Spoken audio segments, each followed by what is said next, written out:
Welkom by vandag se episode van Môre onder die soeklig, waar ons dieper delf in idees wat ons wêreld vorm. Van die verlede, deur die hede, tot die verre horisonne van die toekoms. Ek, Rian van Vieren, is jou gasheer en in hierdie episode gaan ons na die vraag kyk wat so oud is soos die mens self, maar steeds relevant in ons moderne tegnologiese era. Hoe het mense deur die eeue probeer om die toekoms te verstaan en te vorm? En wat het die filosoof Plato se visie van skadies teen die grotwand daarmee te doen? Ons begeerte om die toekoms te begryp en te beïnvloed is nie iets niets nie. Dit is gewortel in die kern van wie ons is. Vandag gaan ons verken hoe antieke beskawings soos Sumeriërs, Egiptenare en Chinese die grondslag gelê het vir wat ons nou toekomsstudies noem. Ons sal ook induik in Plato se kragtige allegorie van die grot. 'n verhaal wat ons uitdaag om te bevraagteken wat ons as werklikheid aanvaar. En uiteindelik sal ons ook kyk hoe hierdie antieke insigte vandag nog resoneer in 'n wêreld van algoritmes, virtuele realiteit en die uitdagings wat kunsmatige intelligensie ons bied. So, gryp jou koffie, sit gemaklik en kom saam op hierdie reis deur tyd en denke. Die oorsprong van toekomsdenke. Ons begeerte om die toekoms te voorspel is so oud soos die mens self. Dink aan jagters 12.000 jaar voor Christus, wat Marmoete se bewegings moes voorspel om te oorleef. Dit was vroeë toekomsdenke, patrone te herken en planne te maak. Vinnig vorentoe na Sumer, omstreeks 3100 jaar voor Christus, waar die eerste stede soos Uruk ontstaan het. Hierdie gemeenskappe het besproeiingsstelsels en verdedigingsmure beplan, wat wys hoe strategiese vooruitskouing hulle beskawing gestit het. Spykerskrif, hulle uitvinding, was 'n soort databasis vir ekonomiese en wetlike rekords, wat langtermynbeplanning moontlik gemaak het. Die kode van Ur-Namuk, 2100 jaar voor Christus, het konflikte voorsien en geregtigheid verseker, 'n fondament vir stabiliteit. Antieke beskawings wêreldwyd het maniere gesoek om die toekoms te verstaan. Egiptenare het die Nyl se vloede voorspel, Babiloniërs het waarsêery beoefen, en in China het die I Ching patrone in die natuur en lewe geïnterpreteer. In Griekeland het leiers die orakels van Delphi geraadpleeg vir groot besluit, terwyl Sun Tzu die krygkuns strategiese beplanning geleer het, dink vooruit, pas aan by onsekerheid.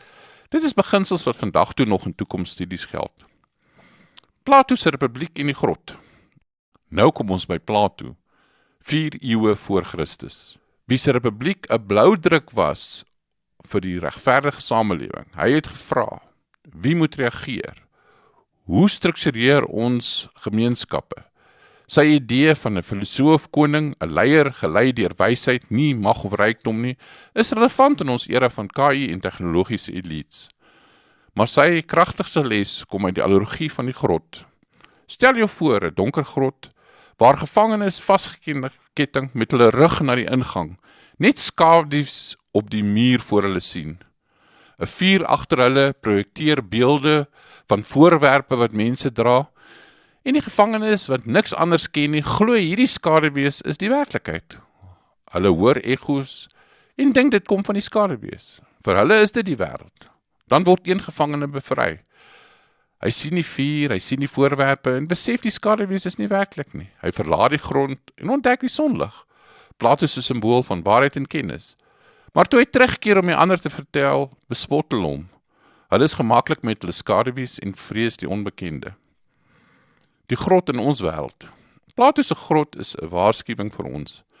Vandag is ons dikwels gevangenes van digitale skaduwees, sosiale media, sensasionele nuus en diepfoppe. Algoritmes skep echokamers wat ons persepsies vorm, sodat ons illusies vir waarheid aanvaar. Net soos die gevangenes is dit maklik om gemaklik te raak met wat ons sien. Maar Plato se bevryding is moontlik. Dit vra moed om te bevraagteken, om dieper waarhede te soek en om dit uit ons intellektuele kettinge te breek. Toekomsstudies vandag. Die antieke praktyke, waarsêery, orakels, strategiese beplanning, was nie wetenskaplik nie, maar hulle doel was dieselfde as moderne toekomsstudies, om patrone te erken, alternatiewe te oorweeg en uitkomste te beïnvloed. Vandag gebruik ons scenariobeplanning en datamodellering om kwessies soos klimaatsverandering en KI te takel. Die Sumeriërs het ons geleer om te beplan, Sun Tzu om strategies te dink en Plato om dieper te kyk as die skaduwees.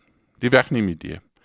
Eerstens, die mensdom het nog altyd na die toekoms gekyk, van marmoetjagters tot stadbouers. Ons kan die toekoms vorm. Tweedens, Plato se grot vra ons om ons aannames te bevraagteken en waarheid te soek in 'n wêreld van digitale illusies. Laastens, toekomsstudies is nie net vir eksperte nie. Ons doen dit almal wanneer ons beplan of droom.